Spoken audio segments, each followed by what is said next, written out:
स्वागत है NF news पर। मैं हूं आपके साथ रोहित। 5 राज्यों के विधानसभा चुनाव के नतीजे आ रहे हैं, जहां पर बीजेपी ने 3 राज्यों में शानदार प्रदर्शन किया है। पश्चिम बंगाल की चर्चा सबसे ज्यादा, क्योंकि ममता बनर्जी की पार्टी को एक तरफा बीजेपी ने हरा दिया है। हालांकि टीएमसी और बीजेपी से ज्यादा चर्चा कांग्रेस की भी होनी चाहिए, क्योंकि कांग्रेस 0/सन्नाटा है और ऐसे में कुछ भी हासिल नहीं हुआ। कांग्रेस, बीजेपी और टीएमसी कौन सी सीटें हारी उसको लेकर समीक्षा होगी। कांग्रेस में समीक्षा होगी कि किसकी जमानत कहां पर जब्त हो गई। अब ऐसे में एक सीट की बहुत ज़्यादा चर्चा करना बेहद जरूरी है। सीट का नाम है चकुलिया। क्यों? क्योंकि यहां से कांग्रेस के टिकट पर चुनाव लड़ रहे थे अली इमरान रम्ज विक्टर, जिन्हें कहा जाता है, और उनके ऊपर क्या क्या आरोप लगे। उनकी पत्नी प्रियांजलि नियोगी ने क्या कुछ आरोप लगाए थे, किस तरीके से धर्म परिवर्तन कराने के लिए दबाव बनाया गया, बीफ खाने के लिए दबाव बनाया गया और तमाम बातें, और इमरान पर तमाम खुलासे किए थे। अब इमरान चुनाव हार रहे हैं। इमरान फिलहाल अच्छे खासे वोटों से पीछे हैं और टीएमसी वहां पर बढ़त बनाए हुए और भारतीय जनता पार्टी भी दूसरे नंबर पर है। मेरे साथ इस वक्त प्रियांजलि जुड़ चुकी हैं। प्रियांजलि, बहुत बहुत स्वागत है एनएफ न्यूज पर। चकुलिया के नतीजे आप देख रही हैं जी, क्या कहेंगे? बहुत खुश हूँ।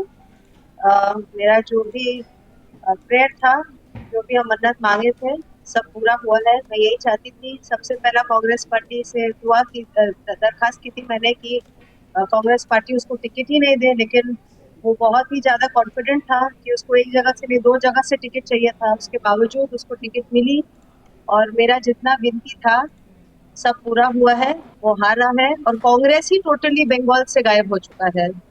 हम्म। तो आज मेरे लिए बहुत बहुत बहुत ज्यादा खुशी की बात है। तो क्या अब तो टीएमसी भी हार गई, प्रियांजलि बंगाल वापस जाएंगी? क्योंकि जिस डर और खौफ के बाद वो वापस बंगाल की तरफ देखना नहीं चाहती थी, क्या उस बंगाल में वो फिर जाएंगी? देखिए, बंगाल का पॉलिटिक्स अभी टोटली बदल चुका है और एक हम्म। चेंज शायद जरूरी भी था। लोगों को, वहां के लोगों ने इसको फील किया होगा।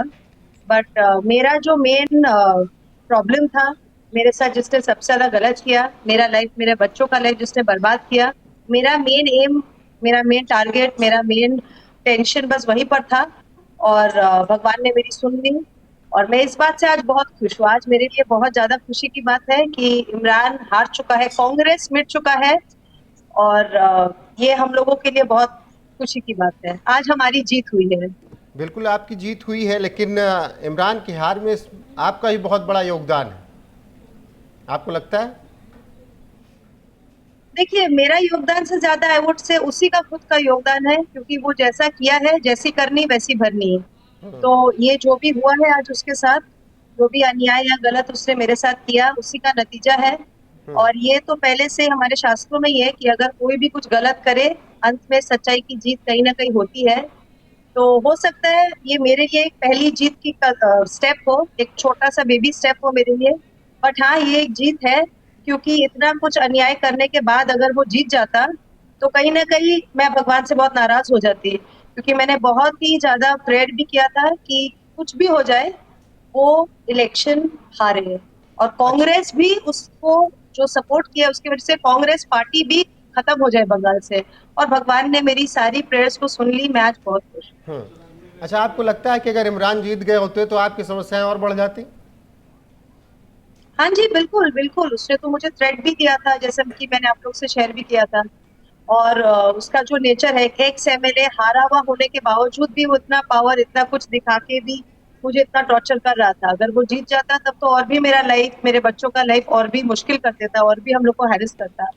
तो खैर, 2 ढाई साल से तो मैं झेल ही रही हूँ, लेकिन हम्म। भगवान ने आखिर में मेरी सुन ली और उसको सही सिला दिया अच्छा, उसके कर्मों का। चलिए मान लीजिए इमरान ना जीतते, फिर भी टीएमसी की सरकार अगर आ जाती, तो आपको लगता है कि आपकी समस्याएं वैसी ही रहती? बीजेपी आई है तो थोड़ा राहत है आपके लिए? जी बिल्कुल, क्योंकि जब टीएमसी की सरकार थी भी, तब भी मैंने ममता बनर्जी को भी चिट्ठी लिखा था। उनके सरकार में भी मैंने हेल्प के लिए मांगा था, कि सपोर्ट के लिए मैं अप्रोच की थी। बट कोई भी किसी भी तरह का सपोर्ट मुझे कभी नहीं मिला।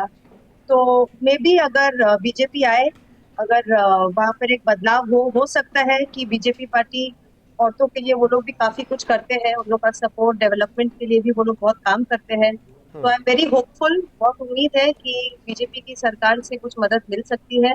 और सिर्फ मेरे लिए नहीं, मेरे तरह जितने औरतें हैं, बंगाल की औरतें जो कहीं ना कहीं अपने आप को असुरक्षा फील करती है, वो लोग को कहीं ना कहीं एक सेफ जोन में लाया जा सकता है। आपको लगता है कि बीजेपी से मदद मिलेगी जो कांग्रेस और टीएमसी से आपको नहीं मिल पाई?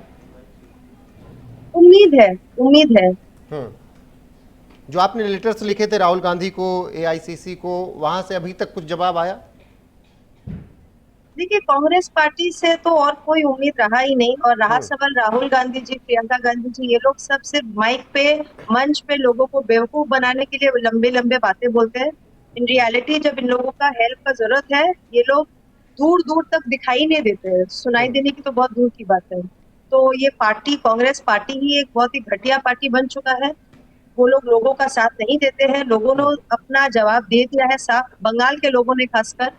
और अली इमरान रम्ज विक्टर, एक खूनी का बेटा, एक इतना बड़ा राक्षस, इतना बड़ा दरिंदा जो अपने फैमिली के हम्म। साथ ऐसा किया, सब जानने के बावजूद जब वो पार्टी उसको सपोर्ट किया है, तो उस पार्टी का नतीजा और क्या ही होगा।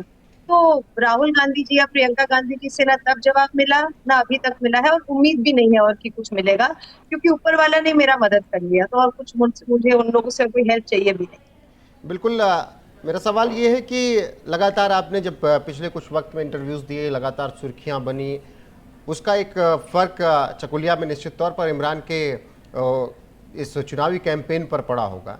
तो अब आप भी हाँ एक जी। दोषी होंगी इमरान के हारने की? धमकियां अभी से ही नहीं आने लगी? अभी तक तो नहीं कुछ हुआ है, बट हाँ, इस बात का 100% ये है, मतलब इसका जगह है कि कहीं ना कहीं अब वो मुझे ही जिम्मेदार ठहराएगा, क्योंकि जो भी वो किया है, उसका जो असली चेहरा है उसका, उसको लोगों के सामने नंगा करके लाना है का जो काम है, वो मैंने किया है। वहाँ के लोग काफी मुझे रिस्पॉन्ड भी किए थे, क्योंकि बहुत लोग उसके बारे में एक अलग ही इमेज, अलग ही पिक्चर लेके थे। और वो सब वीडियोस, वो सब मेरे इंटरव्यू सुनने के बाद वो लोग हैरान हो गए। वो लोग को कभी उम्मीद नहीं था कि इमरान का एक ऐसा भी रूप है। तो हम्म। वो लोग काफी हैरान हुए। कुछ लोग, उसके जो फैन बेस था उसमें बहुत असर हुआ। हम्म। तो हाँ, कहीं ना कहीं अब वो मेरे ही पीछे पड़ेगा, उसका और है और क्या काम है। लेकिन आई एम श्योर अगर उसमें थोड़ी सी भी इज्जत और थोड़ी सी भी इंसानियत है, तो आई थिंक उसको अपने लाइफ को सुधारने का काम करना चाहिए, ना कि किसी और के पीछे लग के अपना ही खड्डा और खुद खोदना चाहिए। आखिरी सवाल, क्या कारण लगते हैं इमरान के हार के? उसका एरोगेंस, उसका जो काम है दलाली करने का, लोगों के लिए नहीं सोचने का, लोगों का डेवलपमेंट, उस इलाका का तरक्की के लिए काम करने के बजाय अपना तरक्की का सिर्फ काम करने का। उसका इतना सारा स्कैम, चोरी, लोगों से इतना फ्रॉड किया है, यही सब कारण है। फैमिली के साथ जो ठीक। किया वो तो सेकेंडरी है, लेकिन उस इलाका में होते हुए वो 3 बार एमएलए था, कोई डेवलपमेंट प्रॉपरली नहीं किया। इलाका के लोगों के लिए वो अवेलेबल नहीं होता था। उसका उसमें एक एटीट्यूड, एक एरोगेंस आ गया। तो ऑब्वियसली लोग वैसे लोग को क्यों चाहेंगे, लात मार के तो हटा ही देंगे। ठीक है प्रियांजलि, फिलहाल चकुलिया में आजाद मिन्हाजुल आरफीन एआईटीएमसी से जी। आगे चल रहे हैं और जी। अच्छी खासी लीड बना चुके हैं। इसके अलावा मनोज कुमार जैन बीजेपी से दूसरे नंबर पर हैं। इमरान रम्ज विक्टर अच्छे खासे वोटों से पीछे हैं, 10,000 से ज़्यादा वोटों से पीछे हैं। तो अब कुछ और राउंड की काउंटिंग बाकी है और ऐसा लग रहा है कि इमरान को ये फासला कवर करने में बहुत मुश्किल होगा और हार दिखने लगी है। और प्रियांजलि जो कि इनकी तो पहले भी मैंने एक इंटरव्यू में बोला था कि वो तीसरे नंबर पे ही आएगा, हम्म। और भगवान ने फिर मेरी सब प्रार्थना सुन ली और वो तीसरे नंबर पे ही है। आपकी भविष्यवाणी सच साबित हो गई। बहुत बहुत शुक्रिया आपका। अली इमरान रम्ज के बारे में बस इतना ही जो प्रियांजलि ने एनएफ न्यूज़ के इंटरव्यू में लगातार बताया। इसके अलावा भी उन्होंने जो भी आरोप लगाए, उसके बाद ये हुआ कि चकुलिया में कांग्रेस की एक बड़ी हार, वैसे पूरे पश्चिम बंगाल में एक बड़ी हार कांग्रेस की 284 सीटों पर लड़ रही थी। तो जहां टीएमसी कौन सी सीट पर हारी, बीजेपी कौन सी सीट पर हारी, सब इसका समीक्षा करेंगे। तो कांग्रेस की समीक्षा होगी कि कहां कितनी जमानत जब्त हुई है। बने रहिए हमारे साथ। प्रियंजलि, आपका बहुत बहुत शुक्रिया जुड़ने के लिए। जो भी अपडेट आएगी पहुंचाते रहेंगे। नमस्कार।